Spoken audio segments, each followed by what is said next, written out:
Barkanmu da warhaka, da fatan muna lafiya, da fatan kuma za ku danna mana subscribe ku taɓa ƙaramar sanarwa a wannan channel ɗin tamu mai albarka, wato Hausa Global TV ko kuma Hausa GTV.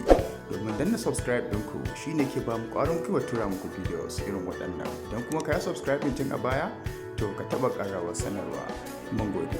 Kowa da ya san cewar ana fama da rashin tsaro a Najeriya, musamman a yankin arewa maso yamma, ta inda 'yan ta'adda suka addabi mutanen Zamfara, Sokoto da kuma wani yanki na jihar Katsina, kai har ma Kaduna. To a wannan rana ne da aka samu wani akasi a inda jami'an tsaro a jihar Sokoto suka fatattaki masu taron sauke alkur'ani da nuna alhinin kona matafiya da 'yan bindiga suka yi a can jihar Sokoto.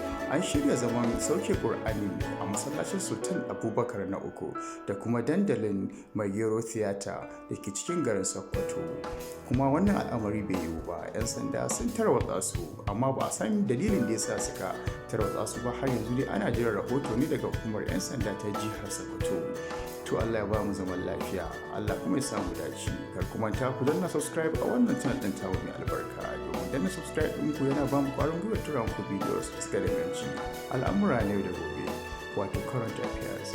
Idan kuma ka subscribe ɗin tuna baya, kar ka manta ka taɓa ƙarawa sanarwa, domin idan mun ɗaura bidiyo za ka samu damar samun shi.